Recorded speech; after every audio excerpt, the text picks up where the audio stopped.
Lorenzo, are you? I'm here. Can you hear me? Awesome. Yes, we can. So let me just tell people about you. You own and operate Home Comfort Practice, which is an energized CT contractor that has reduced the electric and the heating costs of over 12,000 low and moderate income households over the last 10 years. The company employs 95 Connecticut residents who are specialists in home diagnostics, in insulation upgrades, window and door replacement, and overall home improvement. In addition to his board member position at Operation Fuel, we'll hear from Brenda later, Wyatt also serves on the board of Efficiency for All, which is Letitia's company or organization, I should say. Efficiency for All is an advocacy organization that promotes equal access to energy efficiency services for all Connecticut residents. Lorenzo also serves on the board of the trustees of the King School. So Lorenzo, please let us hear from you and on behalf of all these dedicated vendors doing this good work. Thank you. Thank you, Patrice. Thank you, Mark, Bernie, Connecticut Energy Network, for hosting this webinar. It's important. I'm glad to have this opportunity. It's funny, between Larry's incredibly informative presentation, Mary Sotos's presentation as well, I mean, so much has been covered. So I'm going to do my best not to be too repetitive, but also to give you some perspective on what's going on from a vendor's perspective. Let's see. Okay, so bringing leaders together is really important, because right now we have the opportunity to let our constituents know that there's money available. There's money available for every Connecticut household that has a utility bill and wants to reduce its annual heating and electric costs. But most people don't know about this money. They also don't know that they're paying into a fund to make their homes more efficient. So I think that's why it's important for us to talk about these programs, also talk about the incentives related to the programs, and just make sure people know. Because everybody needs money and nobody wants to be uncomfortable. Let's see. The Home Energy Solutions Program, it really is, it's where the money and the resources come together to reduce household waste and actually really household energy consumption and waste. When we reduce fossil fuels, or the wasted fossil fuels, it decreases pollution of air and water. So through Home Energy Solutions, families enjoy lower monthly electric and heating bills, more comfortable homes, clean air and water, and brighter health prospects for the future. Thank you for the introduction, Patrice. Yes, my name is Lorenzo. I own Home Comfort Practice. We're an energized Connecticut authorized contractor located in Stratford. I've been doing this since 2009. And yes, today we employ 95 residents here in Connecticut. In 2019, we brought in or introduced Home Energy Solutions to 3,604 new households. We actually only performed 2,484 Home Energy Solutions audits. So there's a drop off of 1,200 households from where we started by, acquiring a new customer to where we actually able to serve them. From there, we insulated 1,277 households, which that was great. That's one of our highest yields yet. And we replaced 1,288 windows. So 2019 was a really big year. I do want to go back and talk about this, where this big drop off from 3,600 to 2,400. That resulted from barriers to weatherization, such as mold, asbestos, vermiculite. These things really kept us from helping every customer and giving them the full benefit of the program. I'm going to talk about this a little bit more in a moment, but I know that I know that the utilities, and I know that Letitia and other contractors are working to try to aggregate the funds and create systems so that homeowners who really want to get their homes weatherized and upgraded, made more energy efficient and healthier, can get their homes taken care of and not have to come out of pocket and have a healthier home. I know that those funds are being worked on, and I hope that we can get that done.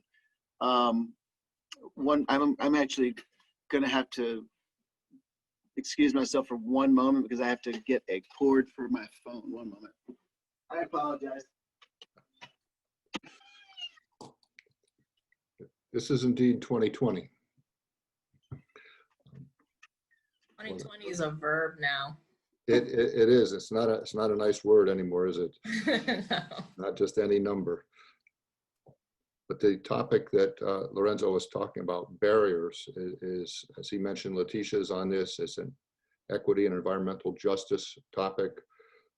It's actually from the Governor's Council on Climate Change.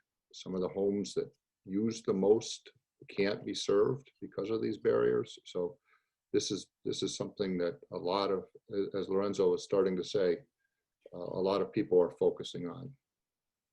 Okay, and now I'm back. Yes. So, now we're working with, okay. Now at Home Comfort Practice, we have 10 installation upgrade crews, we have 12 HES audit crews, and 3 window replacement crews, and they're all booked out solid through September, and that really has to do with these new incentives. People are really taking to them. They're spreading the word, and more people are enrolling in the program than before, and it's really exciting. It's exciting from many different perspectives, but Larry talked about the incentives. I'll talk a little bit more about it. I don't think we can say enough about these incentives, in fact, so we'll go from there.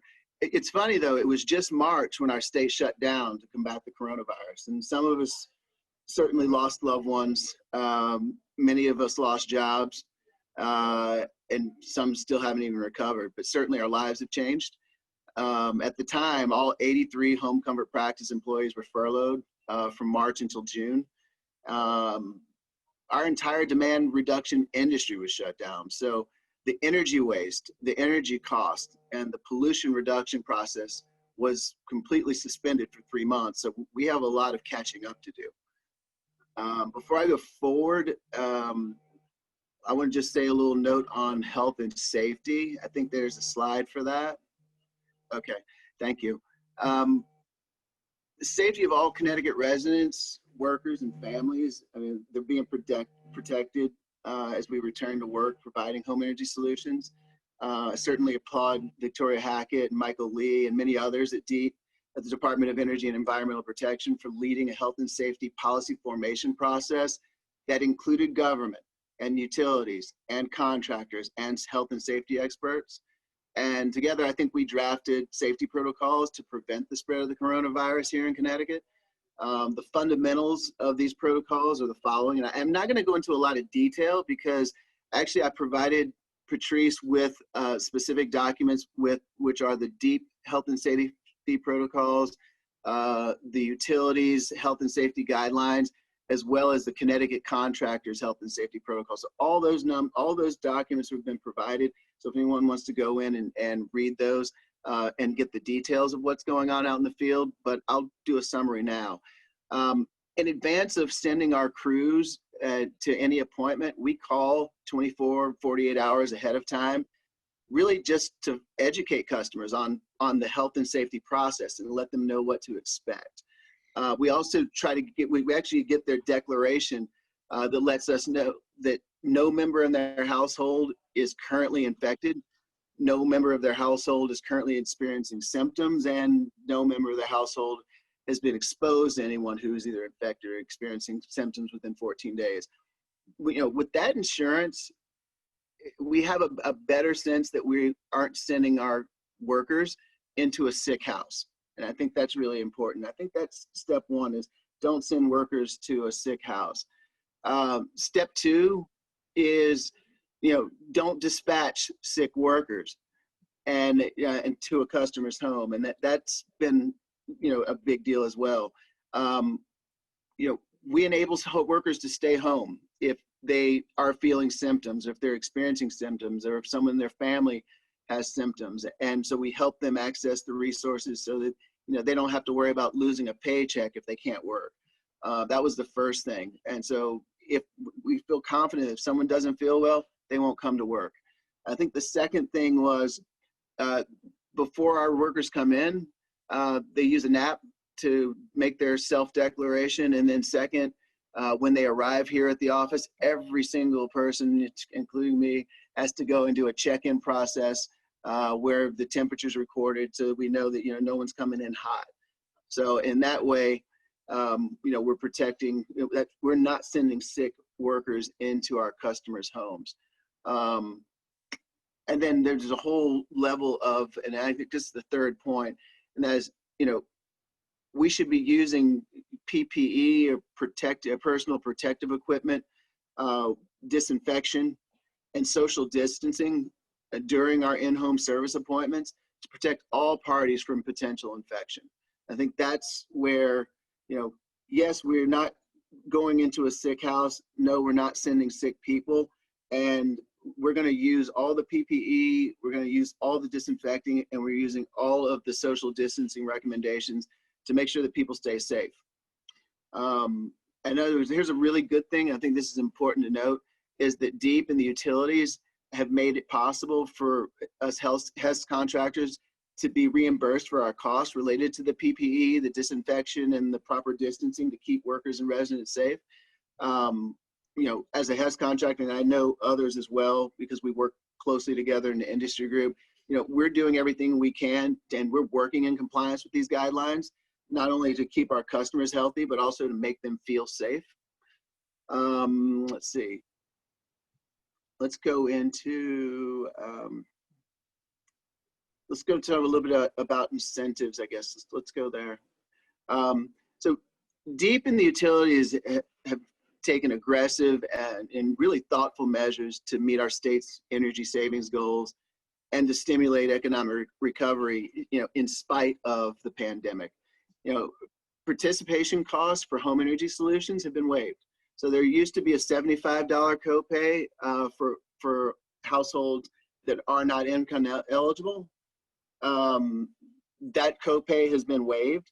So that's no longer even a concern. So there's no barrier to participation for any household for home energy solutions. Moreover, for those homes who are income eligible, those whose combined household income is less than 60% of the state median income, the program has no copay or barrier as well.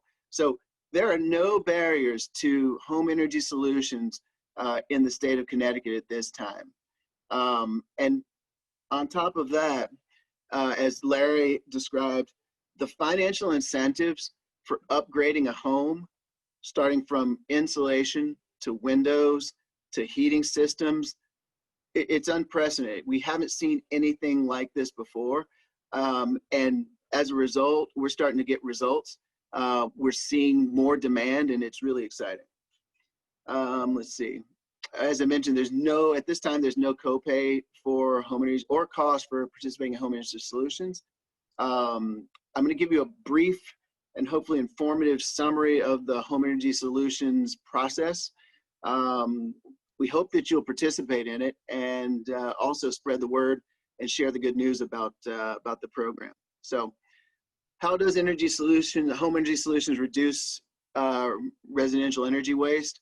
Home energy solutions contractors typically will dispatch 2 industry certified technicians to a customer's home for a 4 to 6 hour diagnostic appointment. That's nearly 8 to 12 man hours of services. And these technicians are focusing on 4 main areas: health and safety, envelope improvements, heating and cooling system efficiency, and lighting upgrades. So I'm going to talk about health and safety real quick. And again, Larry did a great job of detailing it. I know he's going to make those slides available to everyone. So you'll get the nitty gritty. I'm going to do an overview, but I just kind of give you a sense of where we're coming from.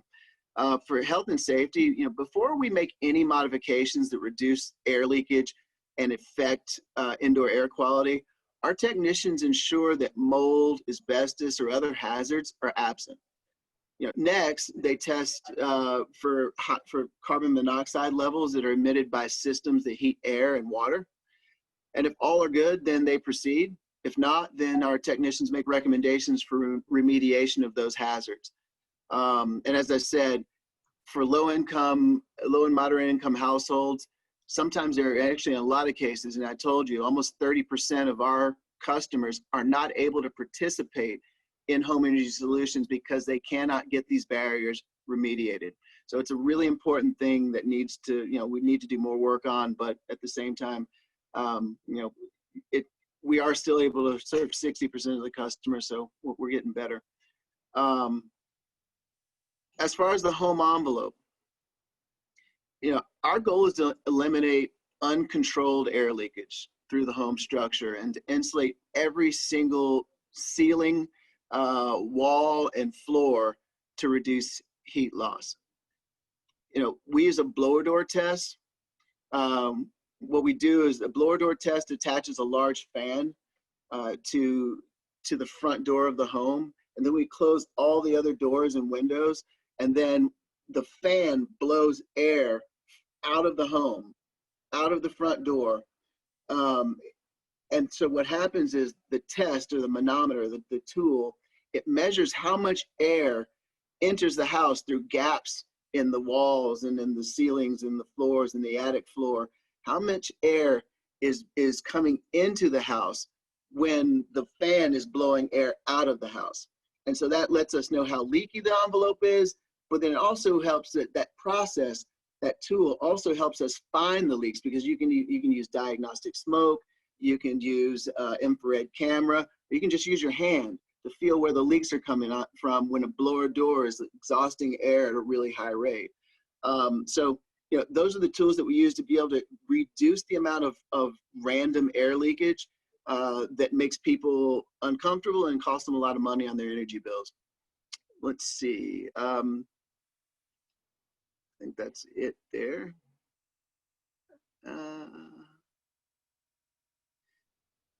Then let's talk about insulation. So when you talk about insulation, most of us wear layers, jackets, goose down coats during winter. Our bodies emit heat, and our coats hold the heat in and keep us warm, and that's insulation. And our technicians, they inspect the attics, they inspect the basements, the walls, and the floors to find areas where the insulation is weak or lacking, and to recommend the highest possible insulation levels so that we can reduce heat loss. The third point, the third kind of area, is that heating and cooling system efficiency. Old inefficient boilers, furnaces, air conditioners, and water heaters, they waste fuel. They also degrade indoor air quality. So when a home envelope is leaky and lacking insulation, those systems must work harder and burn even more fuel just to counter the extreme outdoor temperatures and keep the families comfortable. So our technicians recommend heating and cooling system upgrades from homes with heating and cooling ductwork. We use testing equipment called the duct blaster. We use that to seal ducts to reduce air loss from the ducts and to ensure that conditioned air that is blasted from the system arrives to its target room. So with duct sealing, system repairs, and upgrades that now have some great incentives that Larry described, to get new equipment, Home Energy Solutions it reduces wasted fuel by improving system efficiencies. Finally, the fourth kind of area that our Home Energy Solutions appointment involves and how it benefits our customers, our households, is lighting upgrades. So upgrading from incandescent light bulbs, which are hot. I don't even see them anymore in my own life, but we still are replacing them.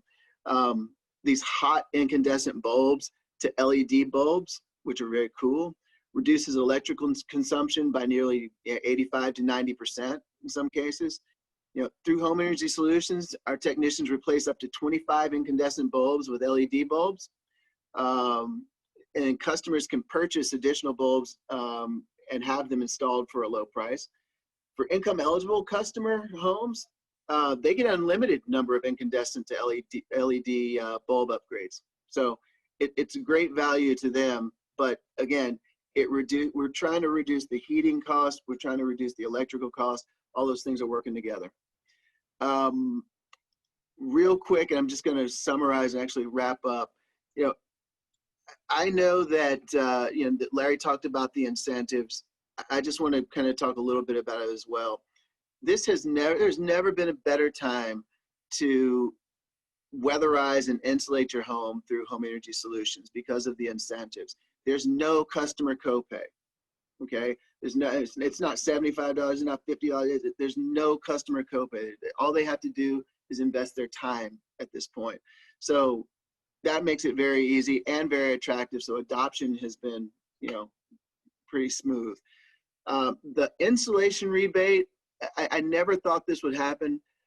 I used to think that my technicians just could not sell, and maybe it was just kind of a mental block or something like that. But I tell you what, when you make it so that homeowners don't have to have any money out of pocket in order to make insulation upgrades and home improvements that they've probably known that they wanted to do for a long time, but never thought they wanted to spend the money to do it.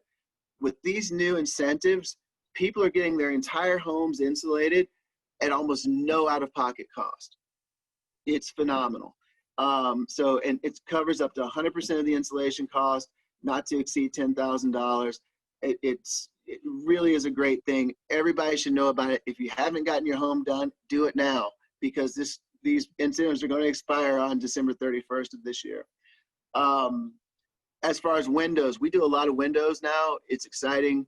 Our window crews are growing. It's great. They're now offering, as he said, $100 per window rebate to upgrade to a triple pane, a super, super efficient triple pane Energy Star window. Right now, my company, we sell a standard triple pane window starts at $599, right? So when we make the offer to customers, and the standard price starts at $599, and oh, by the way, you get $100 per window rebate. They think $499 to replace my windows. They see the windows and they're like, okay, I'm going to do that. We are selling so many windows right now. It's not funny. It's great. People should know about that, because you know what? You don't know how long it's going to last, December 31st, and you never know if it's going to come back again. And then as far as the heat pump for the ductless heat pump systems, that $500 per ton rebate, that's excellent. That's an area where we have a lot of improvement to go do, because we're not selling a lot of that right now, but we have started selling those. It's, again, never been a better time to be a Connecticut ratepayer when you need to get your home made more efficient. So I'll just go on those incentives. So these incentives are amazing. They're unprecedented. As a HES contractor, I've never experienced so much customer demand for comprehensive home upgrades. We especially see that in insulation demand. I'm hearing that most other HES contractors are experiencing similar demand and capacity constraints. You can't hire enough people at this point. These new incentives are accelerating Connecticut's progress towards meeting its ambitious energy efficiency goals by enticing more residents to upgrade their homes. And all this new demand is fueling recovery in our energy efficiency industry, and it's great. So, I would just say to everybody, if you haven't gotten your home upgraded, do it now. And if you know people who might need it, spread the word. And I'll take questions, or we'll go from there. Bravo. Lorenzo, thank you so much. I have a question. I heard somewhere, I can't remember now, life is a blur, that in certain circumstances, the blower door test can be omitted. Can you explain those? Blower door test can be omitted. Well, I mean, if there's a case where there's a health and safety barrier, such as asbestos, such as mold, we actually limited to only doing light and hot water measures until those hazards are remediated. Okay. There was a time, actually, and I think this is really more towards Eversource territory, because UI was kind of on top of this before, but there was a time where Eversource households, if there was the presence of asbestos, mold is separate. Mold's a showstopper. You can't tighten up a house. You can't do much when a house has mold, because the more efficient and tight you make the house, if there is the presence of mold, and usually that means that there's a home performance flaw that needs to be resolved, you can't go and seal up the house. So mold's a separate matter. But when it comes to asbestos, there was a time, and even vermiculite in some ways, there was a time where if they were present, you could not insulate the home because you could not run a blower door to do test out. And in the absence of test out, you could not do insulation work and upgrade the home. So not only did those customers miss out on the air sealing benefits of home energy solutions, they also missed out on the home upgrade aspect of home energy solutions as well. UI was ahead of the curve on this for a while in that they waived the test out. And so you would not be able to run a blower door during the audit, and you could not do blower door guided air sealing, but you could insulate the home as long as the insulation was not coming into contact with asbestos. So that was that. So that's a long way of answering your question. Sorry. Larry, for you as a HES contractor, if you go into a house that has one of those barriers and you cannot do the blower door test, are you still financially whole, or is that visit kind of a net loser for you? Because does your compensation depend on doing that blower door test? Well, there's an administration fee that we're paid. So I mean, it's not a lot. It doesn't cover everything, but so in the way we're kind of out. But no, I mean, there is a good bit of energy savings related to the blower door. Actually, air sealing energy savings are pretty substantial. So in that way, yeah, we do lose out because we aren't able to get those energy savings and the related revenue. But it hurts, but we get through it. You get through it, yeah. As these barriers are faced, and sometimes you, like as you said, for 1,200 cases, you had to sort of walk away without a blower door test because of those barriers. Is there so there's a list of authorized heat pump installers. There's a list of authorized HES dealers. Is there a similar list for mold remediation, for asbestos, for some of the folks that deal with these barriers? Is there sort of a common set of quality people that we can go to with assurance? I don't have a great answer for you. Larry could probably speak to that.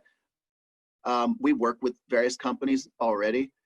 Just because it happens so often, you have to have somebody as a backup. And it's a good resource for customers because some people don't even know they have the stuff in their homes.